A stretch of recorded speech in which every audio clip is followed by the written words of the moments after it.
Ljudi, veliki pozdrav za sve vas i dobrodošli u drugu epizodu ovog novog serijala zvanog Moldavija Eho prošlih vremena. A danas naša četveročlana grupa avanturista konačno prelazi u Rumuniju. Iza nas ostaje Mađarska koju smo doslovno preletili i vrijeme je da nađemo nekako mjestašce za spavanje. I jako brzo ćemo otkriti da Slavko i ja imamo različit koncept za vlakuše. Jel dobro? Ha, sad. Ja mislim da susjedi ne mogu biti bolje. Možda nas čak i nahrane, budemo vidjeli, ne? Dobro jutro. Samo ću vam reći da nas susjedi nisu nahranili.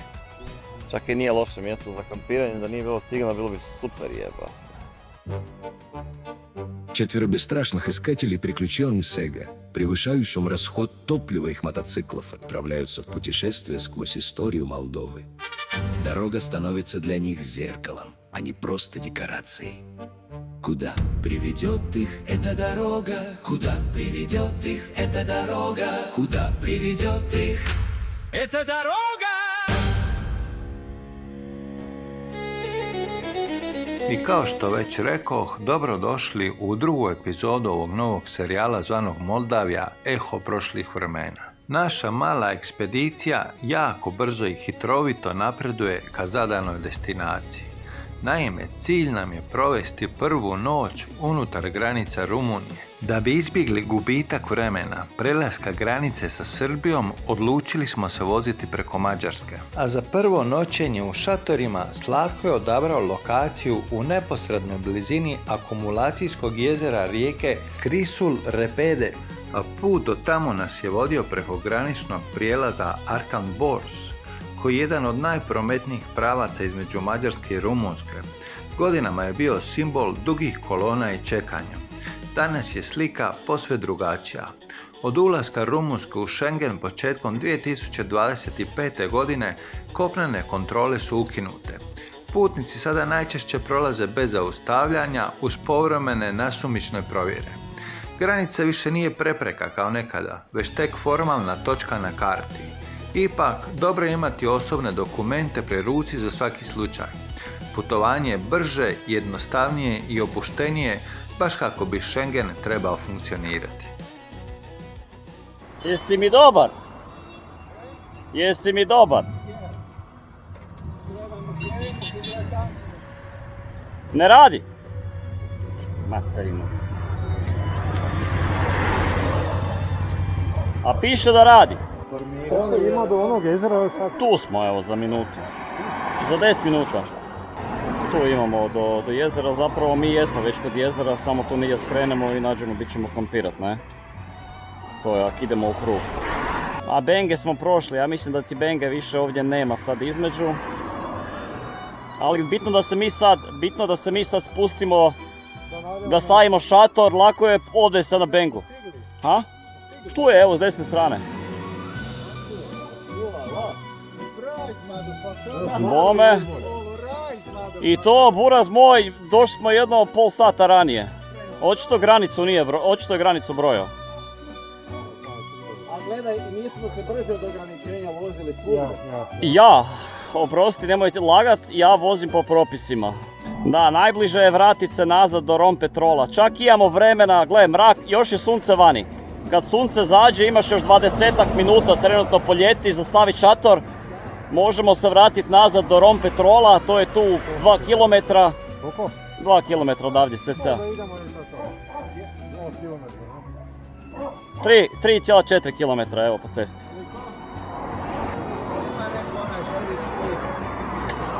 Ti za sunce, ja za komarce. Očito je svako svoju lekciju naučio na teži način.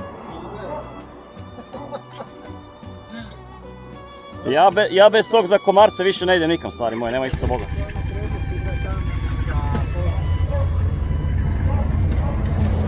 Ne treba, dobro je. Nisam zgorio jako, ne peče ništa.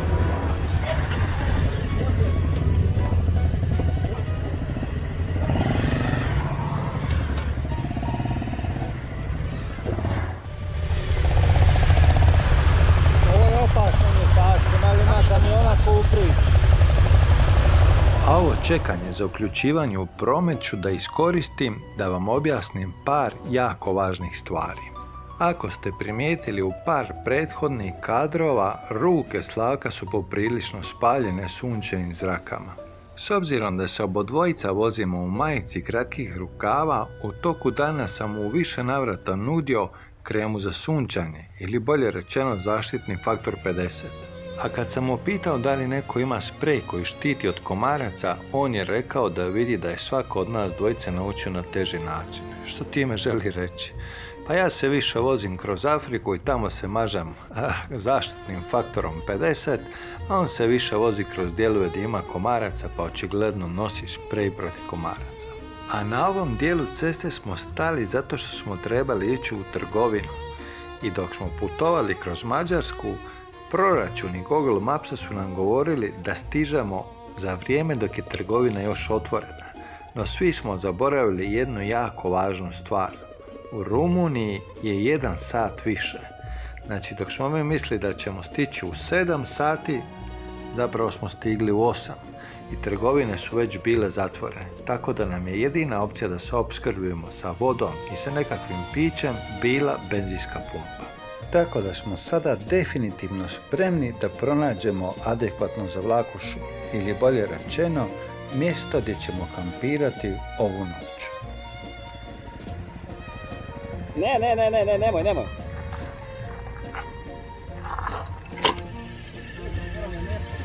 Ja još mašem kao pustite mene da odem solo, ne? Pa kao da, ono stani, ne. Pa dobro, možemo tu negdje. Uz ovu uličicu dok ne nađemo livadu dole negdje, ili tu. Ovo je žito, da ne gazimo baš po žitu, ali... Ne smije razbiti motor čovjek. Ha? A ga zgrebe u problemu je, kužiš, neću ga jebat s time. Zato nisam htio da se penjete. Aj se okrenimo, vratimo se dole. Jesi ti, nisi za ovakav, ha? Kakav je plan? Tu ćemo naći negdje sad za kampiranje, samo moramo naći travu, da nije po žitu, da ne... Ja sam se nadao da je ovdje, znaš, ravno ono, kao, od nasipa, ali nije.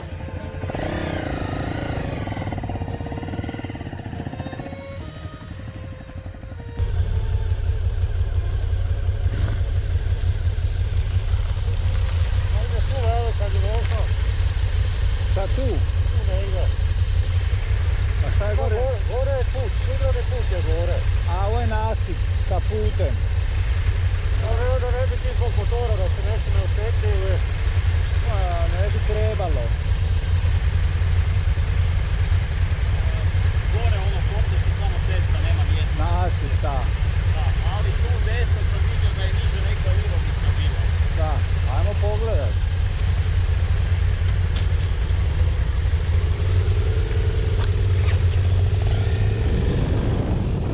Iskreno govoreći, jako mi se svidjelo to što me Slavko ima u vidu.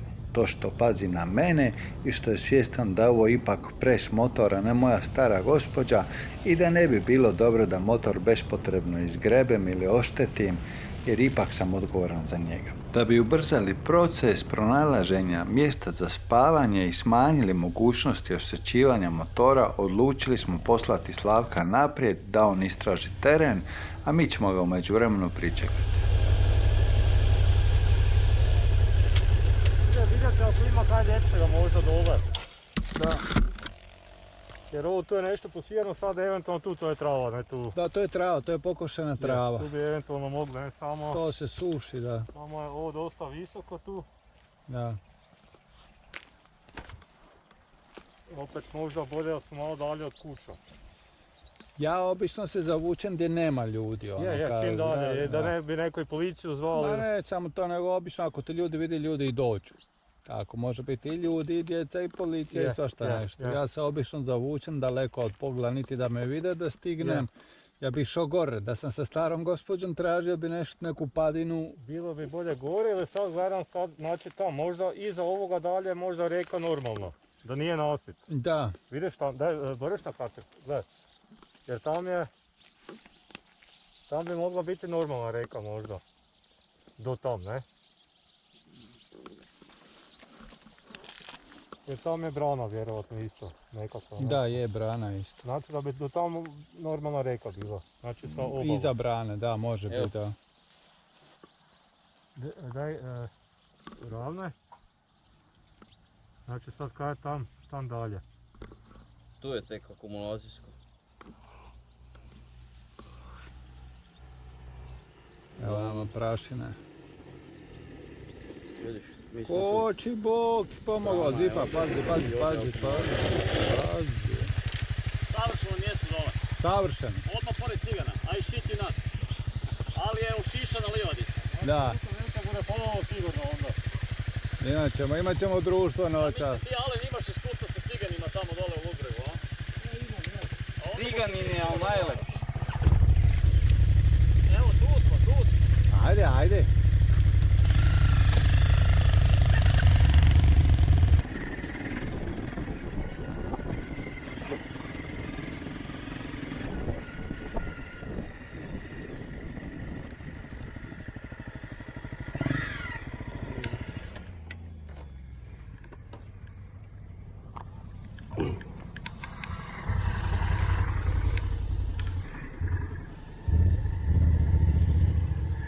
Jel dobro?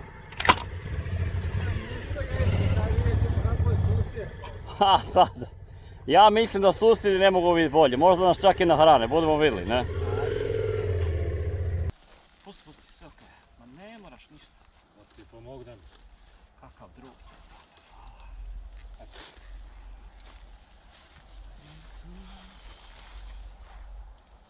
Brž si ti. Ovo su najlakši šatori za slaganje.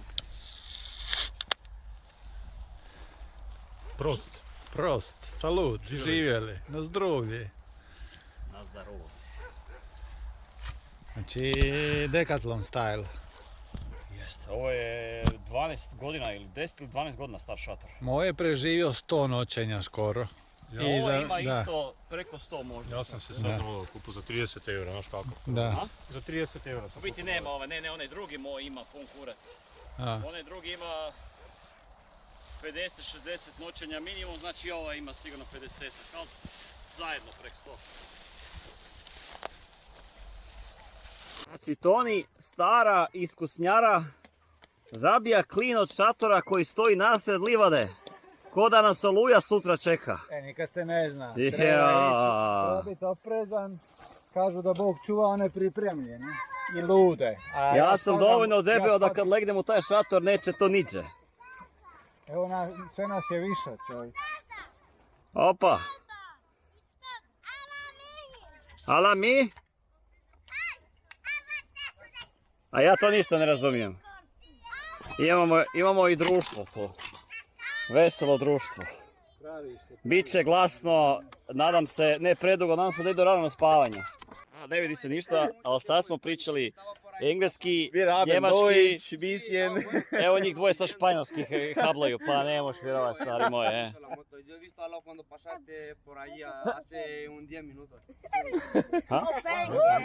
Neke za motore, neke 2 minute.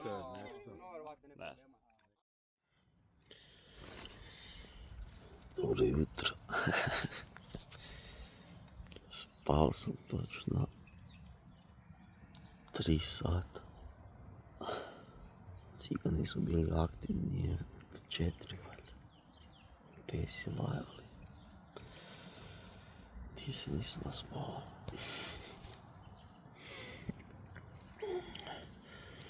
Šator je koma. Sve se urozilo znutra. To ne bi trebalo. Vidimo kakva je situacija vani.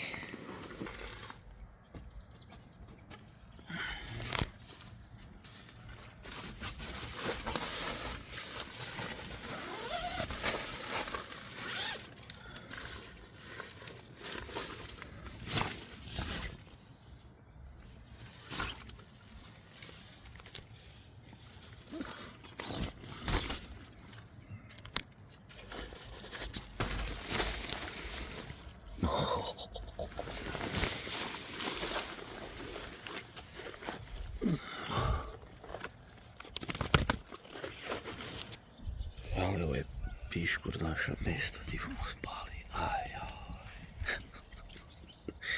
Ajoj. Evo.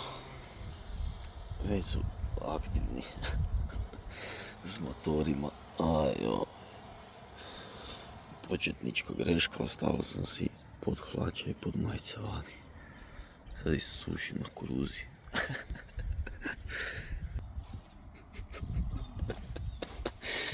Evo je Toni se probudio.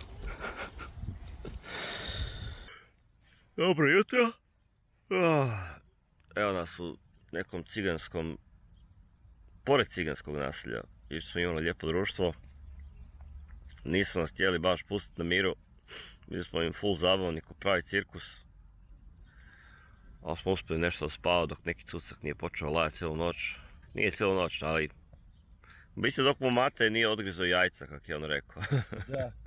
Sad sreća da sam mu rekao da ne nosi sjekiru, jer kak je popizio i počeo trčati za njim, nije bilo dobro. Da. Sad ćemo lagano dalje. Čak i nije loše mjesto za kampiranje, da nije bilo cigana bilo bi super jeba. Pa smo malo kao rasisti, jel? Ali dođe nam frajer, jučer neki Zoltan i nije baš da zna engleski, ali čovjek objasnio ukratko da skratimo, nakon svih tih peripetija, simpatični su oni bili svi. Ali kaže čovjek, kao daj ipak malo pripazite, znate, gypsies, jel? I pričvrstite sve dobro za pod, da ne odnesu, tako da... Ovo je bilo prvi put u mom životu da sam imao apsolutno sve stvari u šatoru. Prvu pomoć iz motora sam izvadio i stavio u šator. Svašta. Znači nije bilo dovoljno što se rebound rihta, nek su se trebali oprga opustiti. A sad nije dovoljno što se opustio prednji dio, sad mora i na stražnjem dijelu otpustiti. Ali neće biti ništa od toga. Razmišljao? Jesi možda razmišljao da gume promijeniš na njemu sad usposti? Pa najvjerojatnije ću morat, s obzirom u kakvom su stanju, ne bi me začudilo da se... Ma dobro je to, ide to još toliko. Da. Još toliko. Iz tvojih usta u Božje uši. Životi limonova korov. Dame i gospodo, lovačke priče su završene. Doktor Amor je pričao. Šta ćemo, šta ćete, šta je tu? Doktor Amor. Ko je taj Mor, ne znam ti ja. Amor, ljubav, doktor Amor. Evo, momci su Kiko, spremni. jel idemo mi više? Jebote, skoro je 9:30. Evo, čekali su ljudi mene da operem zube, prao sam zube jedno 45 minuta. Ja bih ti pravo sat i 45 minuta. Neće priznat da je motor u pitanju. Dobro, jel idemo, ajde čovječe, koliko možeš. Čeka nas, idemo. Možda ti mašina nije dobra ako nađemo negdje u selu neku da zamijenimo za svopama. Može, podesit ćemo nešto. To je 5 minuta posla koji svaki minuta. Evo, stvarno je novi dan, drugi dan, prvi dan smo samo jurcali, danas će biti isto tako, dok ne uđemo u Moldaviju. A tamo će se stvari promijeniti. Trčimo, žurimo, jurimo, cesta je loša većim dijelom. Ali ok je sve. Motor uopće nije bio podešen, ovjes nije bio podešen, ništa nije podešeno. Dali su mi motor ko da se radi o komadu drveta, o dasci. Ali dobro, šta je tu je. Idemo dalje, novi dan, nova avantura.